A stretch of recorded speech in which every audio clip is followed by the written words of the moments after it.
hope you all are doing well. So let's begin with chapter number 11 of EVS, and the name of the chapter is shelter. So जल्दी से पढ़ते हैं कि इस chapter में हम लोग क्या पढ़ने वाले हैं. In this chapter you will explore the special space we call home, right? तो इस चैप्टर में हम लोग एक स्पेशल स्पेस, एक बहुत ही ज़्यादा स्पेशल जगह के बारे में पढ़ने वाले हैं जिसको हम घर कहते हैं. We call it home, right? A shelter full of comfort, care and protection. तो शेल्टर एक ऐसा शेल्टर जिसमें कंफर्ट, केयर और प्रोटेक्शन बहुत ज़्यादा अच्छे से हो, राइट?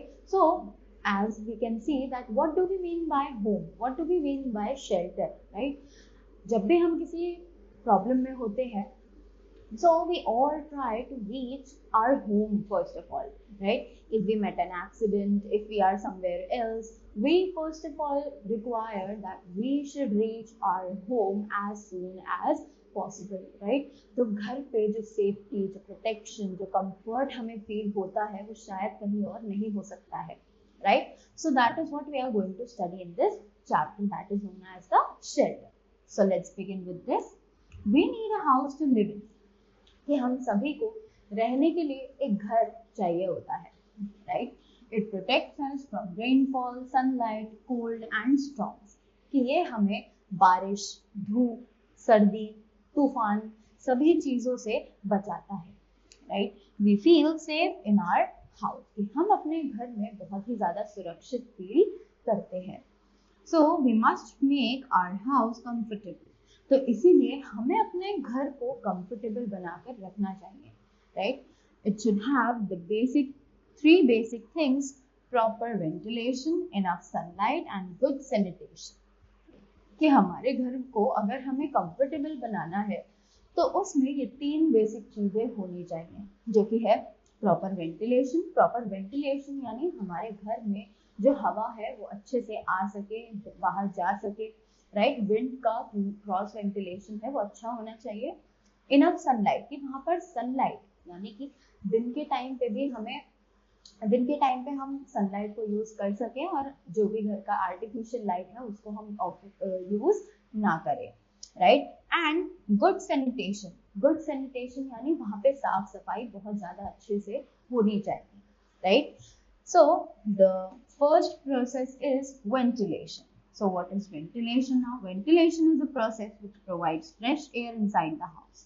तो ventilation, as I told you right now, कि ventilation एक ऐसा process है जिससे fresh air हमें घर के अंदर भी मिलती है.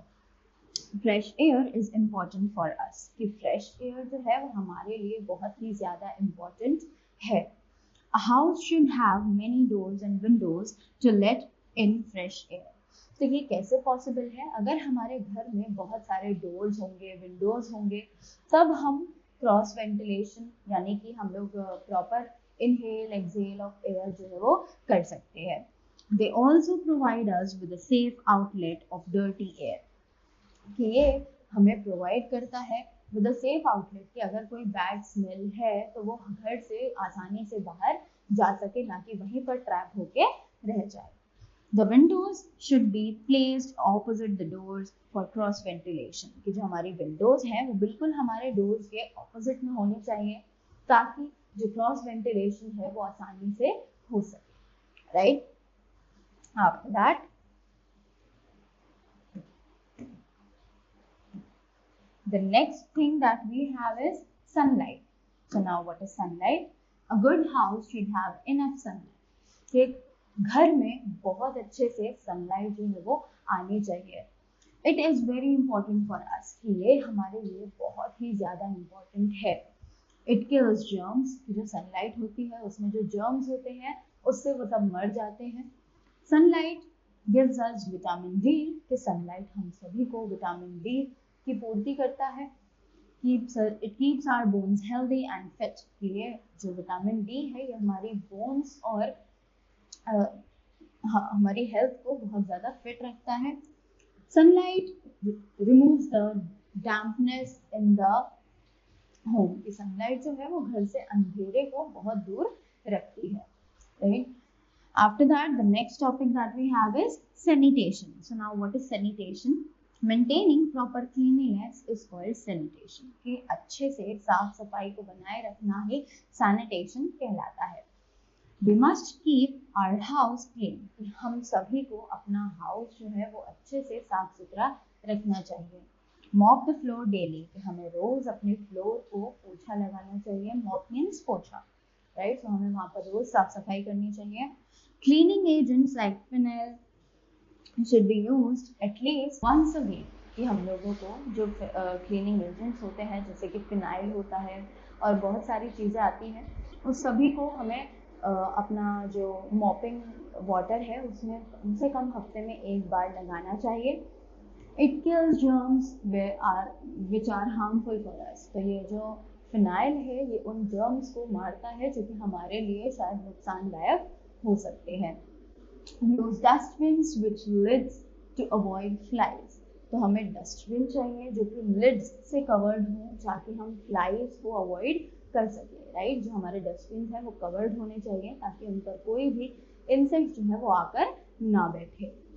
डिस्पोज ऑफ गार्बेज डेली, कि हमारे घर में जितना भी गार्बेज, जितना भी कूड़ा एक दिन में इकट्ठा होता है वो हमें डेली डिस्पोज करना चाहिए, कि हमें उसे इकट्ठा करके अपने घर में नहीं रखना चाहिए। Drains of the home should be covered, कि जो हमारे घरों के ड्रेन्स हैं, ड्रेन्स यानी जहाँ से पानी निकलता है, जो नालियाँ होती हैं, उन सभी को कवर्ड करके रखना चाहिए ताकि उसमें से कोई इंसेक्ट हमारे घर में ना आए। The house should be white washed every year, कि जो हमारा घर है वो हर एक साल में एक बार वाइट वॉश होना चाहिए। White washing kills germs and spiders, कि जो वाइट वॉश होता है वो हमारे घर में जर्म्स और जितने भी स्पाइडर्स होते हैं उन सभी को मार देता है, right. So that was all about this chapter. I hope you all learned something from this. So thank you so much and have a great day ahead.